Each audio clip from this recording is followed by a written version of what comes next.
আজকের ওয়েদারটা খুব একটা গরমও নয়, মানে গরম আছে, খুব রোদও নেই, আবার মেঘ করে রেখেছে, সঙ্গে ভালোই হাওয়াও দিচ্ছে। Hi everyone, welcome back to my channel. আজ 16ই মে আর এখন বাজছে ওই 2:10-15। আশা করি তোমরা ভালো আছো, আমিও ভালো আছি। আগের ভিডিওতে দেখলে যে পর্দাগুলো কেচেছিলাম সেটাই আমি তখনই মিলে দিয়ে তারপরে তিশাতিনাকে ক্যারাটে ক্লাস থেকে নিতে গেছিলাম। ওদেরকে নিয়ে আসার পরে আমরা খাওয়া দাওয়া করলাম। তখন কিছু জামা প্যান্ট কাচতে দিয়েছিলাম, সেগুলোও কাচা হয়ে গেছে, এখন সেগুলোই মিলিয়ে দিতে এসেছি। গাছগুলো একটু দেখে নিচ্ছি জল টল দিতে হবে কিনা। এখন সন্ধে হয়ে গেছে, আমি গেছিলাম তিশাকে একটুখানি ভায়োলিন ক্লাসে পৌঁছে দিতে। আসার সময় দিব্যেন্দু নিয়ে আসবে।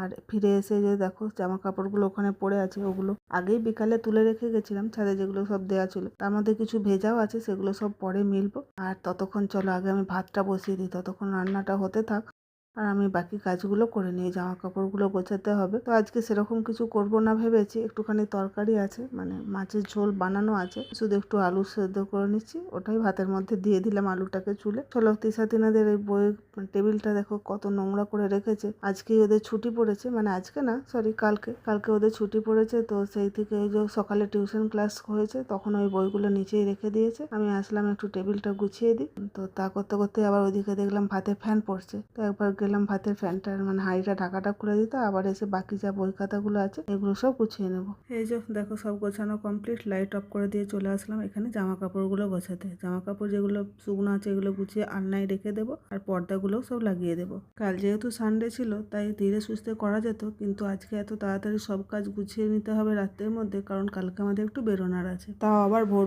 আমাকে তো উঠতেই হবে হয়তো 3টে, 3:30 বা 4টের মধ্যে। এদিকে আমি পর্দাগুলো একটু গুছিয়ে রাখছি, দিব্যেন্দু আসলে ওকে বলবো একটু লাগিয়ে দিতে। আর আগেই তো দেখলে তিশাতিনাদের ঘরে বেডশিটটাও পাতা হয়ে গেছে আর ওদের পর্দাটাও লাগিয়ে দিয়েছি। চলো এখানে গোছানো হয়ে গেছে। এই যে এখানে তিনার সাথে একটু কথা বলে নিলাম। ওদের আলমারিতে যা জামা কাপড় রাখা সেগুলো রেখে দিয়ে এই যে ব্যালকনিতে আসলাম। ব্যালকনিতে যে ভেজা জামা কাপড়গুলো ছিল সেগুলো মিলে দিতে, আর শুকনো জামা কাপড়গুলো আলনায় রেখে দিতে। আর এই তাড়াহুড়ো করে মিলতে গিয়ে দেখো দড়ির একটা হুক তো ছিঁড়েই গেল। চলো আপাতত আবার ওইগুলো মেলা হলো। এরপরে ওদের ঘরে আজকে যেহেতু ক্যারাটে ক্লাস গেছিলো, কালকে আর তো যাবে না, ওগুলো একটু হাওয়াতে মিলে দিয়ে শুকনো হয়ে গেছে। এখন এগুলো সব গুছিয়ে নিলাম, আবার আমাদের রুমে চলে আসলাম, যেটুকু গোছানো গুছিয়ে রেখে হাঁপিয়ে গেছি। একটু সোফায় বসে নিলাম, যেগুলো আয়রন করতে দেওয়ার সেগুলো ব্যাগে ভরে রাখলাম। তো আজকে যদি দিব্যেন্দু দিয়ে আসতে পারে, অফিস থেকে ফিরে এসে তো দিয়ে আসবে, না হলে ওগুলো থাকবে, পরেই দেওয়া হবে। একটু ব্যাগ মানে টুকটাক যা ভরা ছিল ওগুলো আগেই আমি দুপুরে গুছিয়ে রেখেছিলাম, আবারও যতটুকু ছিল সেগুলো গুছিয়ে নিলাম। আর কোথাও যেতে গেলে তো ওষুধ লাগবেই, এখন তাই এসেছি এই ওষুধগুলো গুছিয়ে নিতে। একটা ছোট প্লাস্টিকে গোছাচ্ছিলাম, দেখলাম ধরছে না, তাই জন্য একটা বড় প্লাস্টিক নিলাম, ওর মধ্যেই গুছিয়ে। আর একটা ছোট ব্যাগ নিয়েছি যার মধ্যে কসমেটিক্সের জিনিসপত্র, সাজগোজের জিনিসপত্র রয়েছে। এই যে এই ব্যাগটার মধ্যেই ওগুলো সব ভরে নেবো। চলো ভিডিওটা তাহলে এই পর্যন্তই, দেখা হবে নেক্সট ব্লগে। টাটা।